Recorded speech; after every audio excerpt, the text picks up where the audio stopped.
Hello दोस्तों, मैं आज खाने जा रहा हूँ मटन पाया। मटन पाया जो जॉइंट पेन के लिए बहुत ही फ़ायदेमंद होता है।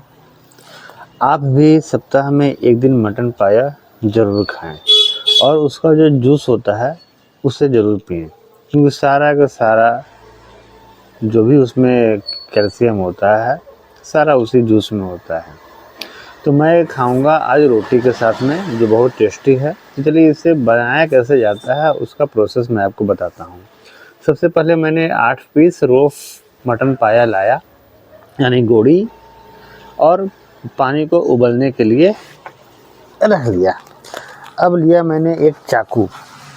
ये चाकू धार होना चाहिए अच्छा, और पाया को हम लोग उस गर्म पानी में डुबाएंगे और पाए को 2 बार में डुबाया जाएगा। एक ऊपर साइड से 5 सेकंड के लिए पाया को गर्म पानी में, उबलते हुए पानी में डुबाएंगे और इसे फिर चाकू से हम नीचे से ऊपर की तरह रब करेंगे। और जैसे ही इसे हम रब करेंगे तो इसका बाल जो है वो हटने लगेगा। ज़्यादा देर पानी में रखने से ये हार्ड हो जाएगा और चाकू से हटेगा नहीं। तो आपको 5 सेकंड से ज़्यादा रखना नहीं है, हार्डली 6 सेकंड। ये हमें साफ़ करना है। जो हाथ से हो पाएगा वो हाथ से, जो चाकू से हो पाएगा वो चाकू से। अब जो नीचे का पार्ट है वो हम साफ़ डिप करेंगे गर्म पानी में, उसे भी 5 सेकंड या 6 सेकंड के लिए डुबा करके उबलते हुए पानी में इसे हिलाते जाना है। 5 से 6 सेकंड में इसे निकालना है और इसके बाद इसे बस उसी तरह चाकू से रगड़ करके इस बचे हुए भी बाल को साफ़ करना है। जब हम इसे साफ़ कर रहे हैं तो फ्लेम को हाई ही रखें, क्योंकि डिप करते ही पानी का टेम्परेचर कम हो जाता है। इसे साफ़ करते करते अब खूर को भी निकालना है। खूर इतने आसानी से निकलेगा नहीं, उसके लिए हमें इसे फिर से 30 सेकंड के लिए गर्म पानी में डुबाना पड़ेगा। लेकिन सारे के सारे बाल हटाने के बाद अब खूर को निकालने के लिए सबसे पहले हमें खूर को हल्का ढीला करना पड़ेगा। और ढीला करने के लिए खूर को हमें चाकू से इस टाइप से हल्का ढीला कर देंगे। ये मैं आपको एक पाया साफ़ करके दिखा रहा हूँ, उसी टाइप से हमें सारा का सारा पाया को साफ़ करूँगा। जो आपको लगता है कि पाया साफ़ करना बहुत मुश्किल है, ऐसा कुछ नहीं है। 8 पाया आराम से मैं 20 मिनट के अंदर साफ़ कर लेता हूँ। फिर बचे हुए जो बाल है, रोंवा है, उसे हम गैस के फ्लेम में उसे जला लेंगे और जलाने के बाद हम उसे चाकू से रब करके उसे हटा लेंगे। और याद रखें कि खूर निकालने के बाद ही इसे फ्लेम पे चढ़ाएं। जब हमारा पाया अच्छी तरह से जो बचे हुए बाल रहते हैं वो जल जाएं तो उसे चाकू से रगड़ करके साफ़ कर लीजिए। तो चाकू से रगड़ करके साफ़ करने के बाद हमारा पाया देखिए कितना नेट और क्लीन दिखाई दे रहा है, नेट एंड क्लीन। आप इसी तरह से सारे के सारे पाया को साफ़ कर लें। कैसा लग रहा है दोस्तों? साफ़ सुथरा चकमक पाया। अब हम सारे के सारे पाया को उसी तरह से साफ़ कर लेंगे। तो लीजिए 20 मिनट के कड़ी मेहनत के बाद हमारा सारा का सारा पाया पूरी तरह से साफ़ हो चुका है और हमें गैस में जला करके बचे हुए बाल को साफ़ कर लिया है। ठीक है, आप भी इसी तरह से पाए को साफ़ कर ले। अब रह गया इसे उबालने की पारी। तो 2 लीटर या 2.5 लीटर पानी लेकर के सारे पाए को बढ़िया से धो करके पानी में डाल दें और इसे उबालना है।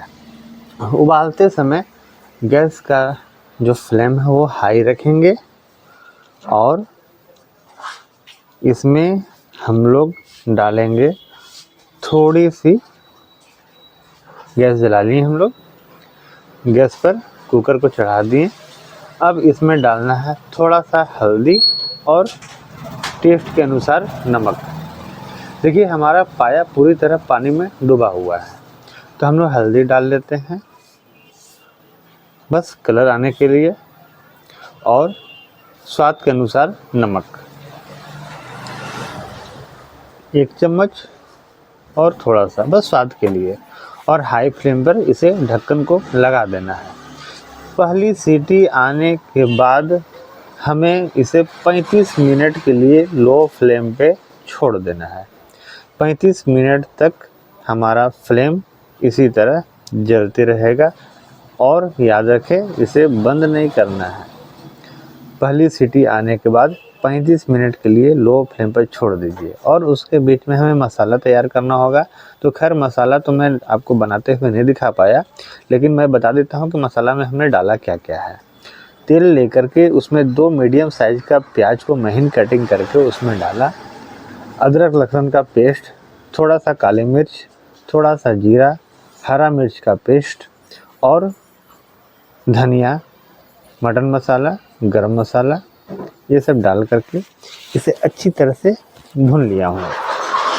याद रहे कि इसमें लहसुन और आदि की मात्रा थोड़ी सी ज़्यादा होती है, क्योंकि जो पाया का सूप है उसमें वो गरम गरम होता है, उसे पीने से फ़ायदा होता है। तो चलिए हमारा 35 मिनट रेडी हो चुका है। अब हम इसके गैस को निकाल लेते हैं। गैस को निकालने के बाद हमें करना है कि बहुत लोग क्या करते हैं कि गैस को डायरेक्टली नल के पास सामने ला करके उसमें ठंडा पानी डाल देते हैं जल्दी खोलने के लिए। ऐसे गलती ना करें, उसे हाथ से ही गैस को निकालें और आराम से उसका ढक्कन को खोल करके हटाएं। तो देखिए हमारा मटन पाया बॉईल होकर के रेडी हो गया है। आप ऐसे भी इसका जूस को पी सकते हैं, लेकिन थोड़ा मसालेदार बनाने के लिए आपको अब इसमें भुना हुआ फ्राई किया हुआ मसाला को मिक्स करना होगा। तो जितना आपको अच्छा लगे उतना इसमें मसाला मिला लीजिए। देखिए हमारा पाया अच्छी तरह से बॉईल हो चुका है, मुलायम हो चुका है। अब इसमें हम मिलाते हैं मसाला। तो मसाला अपने आप स्वाद के अनुसार मिलाएं, इसलिए हम इसे साइड में पहले भून लिए थे। आप उसमें मसाला मिलाएं और उसे घोल करके देखें कि हमारा मसाला कैसा है। यदि आपको लगता है कि नहीं और मसाला लगेगा, तो थोड़ा सा मसाला और जो पड़ा हुआ है उसे भी आप इसमें मिला सकते हैं। और सारे मसाला को मिलाने के बाद सारा मसाला हमने मिला लिया। अब सारे मसालों को अच्छी तरह से मिलाने के बाद नमक चेक करने के बाद इसे कम से कम 15 मिनट के लिए और आपको लगाना पड़ेगा सीटी में। तो 15 मिनट के लिए इसे ढक्कन लगा करके पहला सीटी आने दीजिए, और उसके बाद आप 15 मिनट के लिए लो फ्लेम पर इसे पका लीजिए। इससे आपका पाया अच्छी तरह से मुलायम बनेगा। पहला सीटी आने दीजिए और उसके बाद 15 मिनट एक्स्ट्रा, और उसे अपने ही ठंडा होने दीजिए, गैस को निकालिए नहीं। जब हमारा कुकर पूरी तरह से ठंडा हो जाए तब हमारा पाया खाने के लिए तैयार है। अब आप इस लजीज पाए का आनंद ले सकते हैं।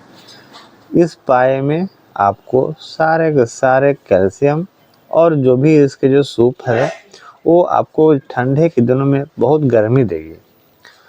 बूढ़े लोगों को सप्ताह में 1 दिन मटन पाया जूस ज़रूर पीना चाहिए। उससे उनके जो घुटने का जो पेन दर्द होता है